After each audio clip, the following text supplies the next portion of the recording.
Good morning students. Class ninth कक्षा 9वीं में आप सबका स्वागत है। मैं मुकेश माथुर। आपके पद्य का जो फर्स्ट चैप्टर है वो है पद, और इसके जो राइटर है वो रैदास। इस पाठ के माध्यम से जैसे बात करें तो रैदास के पद हैं, और यहाँ पे पद के माध्यम से रैदास ने अपनी बात कही है। कवि रैदास द्वारा रचित दो पदों में से पहले पद में कवि ने अपने आराध्य की आराधना करते हुए स्पष्ट किया है कि उसे राम नाम की रट लग गई है, जिसे वह नहीं छोड़ सकता। कवि ने अपने प्रभु को चंदन, घनश्याम, चांद, दीपक, मोती व स्वामी के समान मानते हुए स्वयं को पानी, मोर, चकोर, बाती, धागा व दास के समान माना है, तथा इस प्रकार उसकी भक्ति करते हुए अपना दास्य भाव प्रकट किया है। यहाँ पे जैसा कि माना है कि दास्य भाव की भक्ति वो होती है जिसमें सेवक और स्वामी का संबंध होता है। भक्त अपने आप को दास मानता है और अपने स्वामी को अपना प्रभु मानता है। दूसरे पद में कवि ने प्रभु को सबका रक्षक माना है। उसके अनुसार दुखियों पर दया करने वाला परमात्मा रूपी स्वामी उस जैसे व्यक्ति को भी महान बना देता है। संसार जिसे अछूत मानता है उसी पर परमात्मा द्रवित होकर कृपा करता है। वह किसी से नहीं डरता, वह नीच को भी ऊंचा बना देता है। कवि कहता है कि उसी परमात्मा की कृपा से नामदेव, कबीर, त्रिलोचन, सेन जैसे निम्न जाति में उत्पन्न व्यक्तियों का भी उद्धार हो गया था। अब है फर्स्ट पद। अब कैसे छूटे राम नाम रट लागी, प्रभु जी तुम चंदन हम पानी, झांकी अंग अंग बास समानी। प्रभु जी तुम तुम घन वन हम मोरा, जैसे चितवत चंद चकोरा। प्रभु जी तुम दीपक हम बाती, जाकी ज्योति बरे दिन राती। प्रभु जी तुम मोती हम धागा, जैसे सोने मिलत सुहागा।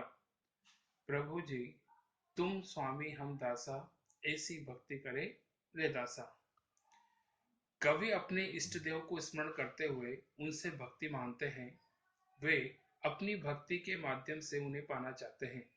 कवि कहते हैं, हे प्रभु, अब तुम्हारे नाम की रट लग गई है, वह छूट नहीं सकती।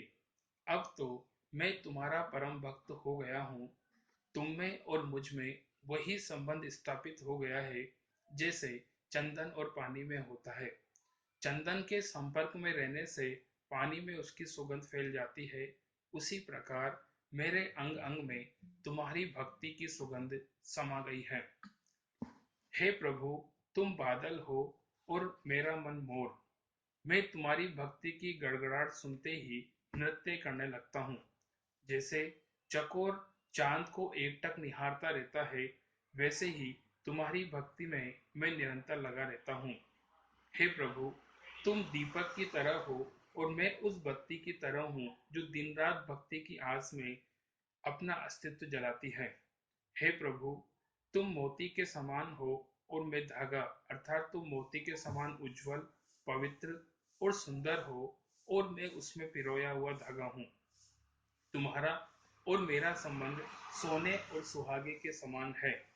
जैसे सुहागे के संपर्क में आकर सोना और अधिक खरा हो जाता है और उसका मूल्य बढ़ जाता है, उसी प्रकार तुम्हारे संपर्क में मैं पवित्र हो गया हूँ। मेरी भक्ति भी आपके संपर्क में आकर निखर उठती है। हे प्रभु, तुम मेरे स्वामी हो और मैं तुम्हारा दास हूँ। मेरे दास तुम्हारे चरणों में अपने दास से भक्ति अर्पित करता हूँ। ये इसका भाव सौंदर्य, शिल्प सौंदर्य। विभिन्न उदाहरणों के माध्यम से कवि ने भक्ति के विविध रूपों को चित्रित किया है। प्रभु का कण कण में वास है। पद में ब्रज, अवधी और राजस्थानी भाषा का मिश्रित रूप है। भाषा सरल, सहज और रोचक है। पद की शैली भावात्मक व उदाहरणात्मक है। पद में लयात्मकता का गुण विद्यमान है। तुलनात्मक भाव द्वारा उपमा अलंकार का प्रयोग किया गया है। शाब्दिक सौंदर्य सर्वत्र दिखाई देता है। सेकंड, ऐसा ला, ऐसा लाल तुझ बिन कौन करे, गरीब निवाजो गुसैया मेरा, माथे छत्रु धरे। जाकी छोटी जगत कऊ लागे, तापे तू ही डरे, नीचहु ऊंच करे मेरो गोविंदो, काहू से न डरे। नामदेव कबीर त्रिलोचन सदना सेनु तरे, कही रविदास सुनो रे संतो, हरि बजे हरि जीव से सबे सरे। यहाँ पे जो रविदास हैं वो अपनी भक्ति प्रकट करते हैं और साथ में कहते हैं कि निम्न कुल के भक्तों का समर्पण और सद्भाव स्थान देने वाले प्रभु का गुणगान है। और कवि ये कहते हैं कि हे स्वामी, हे प्रभु, ऐसी कृपा आपके अलावा कौन कर सकता है। हे गरीब निवाजो, हे स्वामी, तुम ही ऐसे दयालु स्वामी हो जिसने मुझ जैसे अछूत और नीच के माथे पर राजाओं जैसा छत्र रख दिया है। अर्थात तुम ही ने मुझे राजाओं जैसा सम्मान प्रदान किया है जिसे संसार अछूत मानता है। हे स्वामी, तुमने मुझ पर असीम कृपा की है, मुझ पर द्रवित हो गए हो। हे गोविंद, तुमने मुझ जैसे नीच प्राणी को इतना ऊंचा सम्मान प्रदान किया है। ऐसा करते हुए तुम्हें किसी का कोई भय नहीं है। तुम ही की कृपा से नामदेव, कबीर जैसे जुलाहे, त्रिलोचन जैसे सामान्य, सदना जैसे कसाई और सेन जैसे नाई संसार से तर गए। उन्हीं उन्हें ज्ञान प्राप्त हो गया।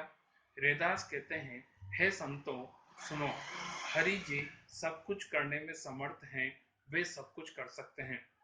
शिव सौंदर्य, प्रभु की कृपालुता और भक्त वत्सलता को वाणी प्रदान की गई है। प्रभु दयालु है और असहायों पर कृपा करता है। पद की भाषा ब्रज, अवधी और राजस्थानी मिश्रित है। भाषा सरल और सहज है। भाषा में लयात्मकता है। पद की शैली भावात्मक है। संत कवियों के नामों का उल्लेख सराहनीय है। अनुप्रास अलंकार का प्रयोग किया गया। बाकी नेक्स्ट